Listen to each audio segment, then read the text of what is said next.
Hey guys, welcome back to my channel.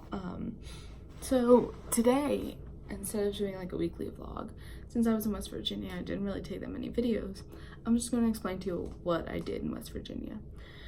So with my local church, St. Vincent Martyr, it's in Madison, New Jersey.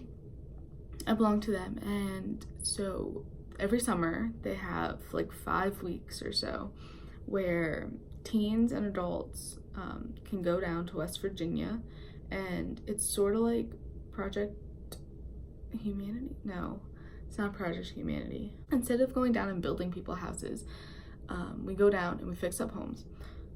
So down in Preston County, West Virginia, it's a poor area. About 20 years ago, 3 girls from Chatham, there was a flood in West Virginia, and they wanted to do something to help. So they went to their local parish, St. Pat's, which is in the town next door, and so they talked to the youth leader or something, and they got something together where they all went down. They stayed in the VFW, and like I think they went to maybe 2 houses that they fixed up, and they've been doing it ever since. So we still go down, we stay in the VFW, but they would stay in the downstairs part, we stay in the upstairs. So I guess whenever they were there, when they started going, the VFW's upstairs is being used, but it's not anymore, clearly. So it's like a 6-hour ride down to West Virginia, down to Preston County and Ralsburg.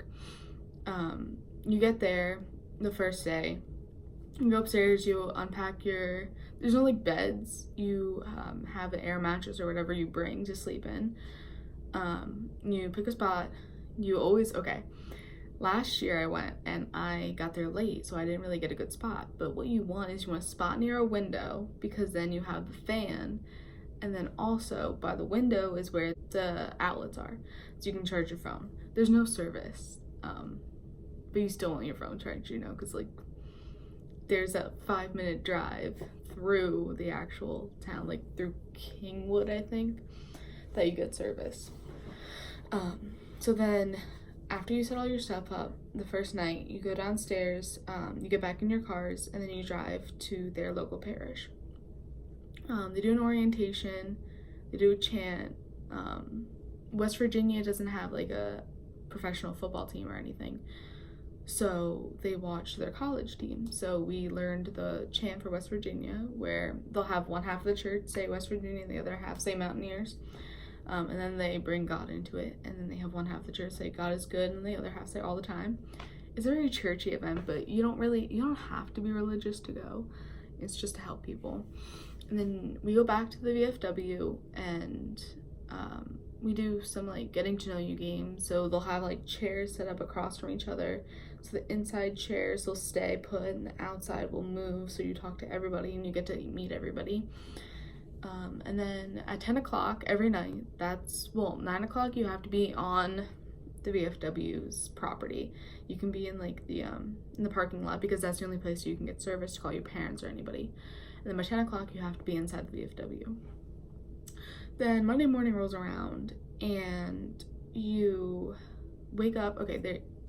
Fred is the leader of the trip. He plays music at 7 a.m. to wake you up, and every year there's a theme. This year's theme, 2 years ago, or I guess 1 year ago, last year's theme was Winter's Coming. So, because it was the last season of Game of Thrones coming up, so they just had, the music wasn't related to Game of Thrones at all. It was just whatever. But then this year, it was the Year of the Woman, which I struggled with that because it was annoying. But I'll explain why it was annoying in a minute. So we woke up to It's Raining Men. It was all songs about women empowerment and everything.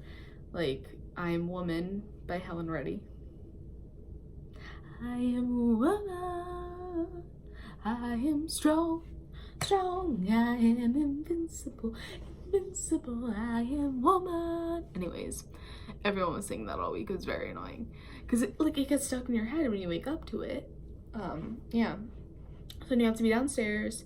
You make yourself breakfast. It's just cereal. There are like eggs and milk and like stuff if you want to make like real food, but most people just have cereal. And then we have to be outside in the parking lot by 8 o'clock. and we do a circle. Someone goes around, has to say everybody's names. You want to volunteer early, so that if you get people's names wrong, it's not that bad. It's like the first day, oh well, you don't know everyone. But if it's the last day and you don't know anyone's name, that's sad. So I got mine out of the way the first day. I got most of the names wrong. Actually, I did pretty well, comparatively. But yeah, like if I had messed up all the names that I did like on the last day, that would have been tough. I don't think I ever learned all the kids' names just because I was like, oh, I got it done in the beginning. I'm not in their group. It's fine. Oh, I forgot to say, you pick your groups and like your job sites the Sunday. I went with Josie, so we were lucky enough we got into the same group. So after you do the names and then you do the daily prayer, you go out to your job site. And so our job site was in Tunnelton, and we were building an addition to a house. The family was kind of weird, the dynamic. So I think that house belonged to a lady named Kyla or Kyra, something like that. And then she has 3 kids. And then she has a fiance, Clint.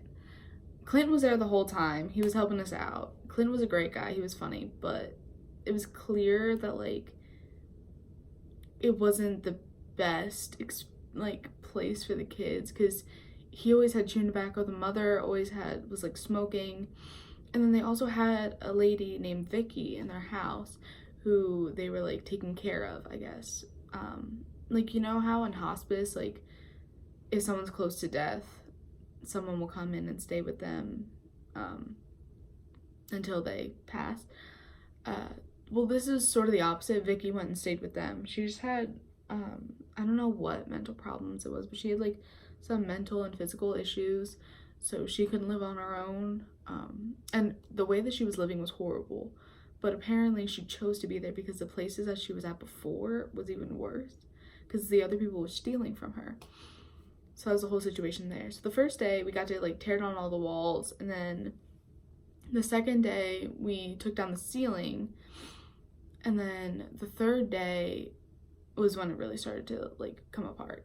So me and Josie were with 2 boys and then 2 adult men. The one guy was like, he used to be like a real carpenter or something, so he knew what he was doing, so he kind of like did what he had to do, and like it was fine that like he was doing most of the work. But then if he needed help, he would always ask a boy. And then another one of the boys' fathers was also there. He didn't really know what he was doing, but he never asked us to help. They tore down the walls. All they did was they wrapped chain around poles, and then the boys pulled them down. But even the owner of the home, Clint, he realized that like the girls, me and Josie, weren't being involved. So he went to the board, he told them like what was happening and that we weren't like being allowed to play. And like it was the year of the woman, so let me know how that worked out. So it's just like a little sexist, but the year before it wasn't bad at all. So I think it just happened to be like who I was with. And then Thursday, it was the same thing. We were just kind of sitting there, but we ended up playing with the kids. And then the neighbor had 2 kids, and they were really cute, and one of them had a baby. I tend to not like babies. I don't deal with babies just because they freak me out. Like, because if you drop a baby, I'm a clumsy person. Like, I would fall and drop the baby. They could die. Like, if I drop a toddler, like, I like 3 years old and up, because if you drop them, they might break a bone, but they're not gonna die and they'll get over it. But a baby could have serious problems if you drop it. So it was a big breakthrough. I held a baby. She was so cute. Granted, she was like a year old, so she wasn't like a baby. But yeah, the mother like went inside to smoke and handed the baby to me. She was like, take it. I was like, wait. And then Friday is the last day, and you just clean up the site pretty much. We didn't finish our job because there was no way that we could put all the walls up, but we were only the 3rd week, and there was like 2 or 3 more weeks after us, so they 100% will get it done by the end of the summer. So then other stuff that you do for fun. Every crew picks a night that they're gonna cook. My night was Thursday. So Monday night is steak, or is Monday chicken? I think Monday night is steak, Tuesday night is chicken, Wednesday night we order pizza, last year it was horrible, there was no sauce. This year at least there was sauce, so I wasn't like complaining too much, but everyone was like, oh my god, the pizza's terrible. That's just because we're spoiled and we like live in Jersey, and the pizza in Jersey and New York is amazing. And Thursday night is taco night, so you use the leftover steak and the leftover chicken. That's what we made. And then Friday night is usually a barbecue, but instead this year they had the town of Preston County, or the town of Ralsburg, make us food, because they offered. So another thing is a dessert cup. So the dessert cup, every crew that makes a dinner makes a dessert, and the dessert is judged based on creativeness, presentation, and overall taste. So I don't remember all the other ones. One was just a cupcake. The other one was buckwheat cakes, because in Ralsburg there's a buckwheat festival. It's weird. Some girl explained it to me, but I don't know. And then my group, we made fried Pop-Tarts and fried Oreos.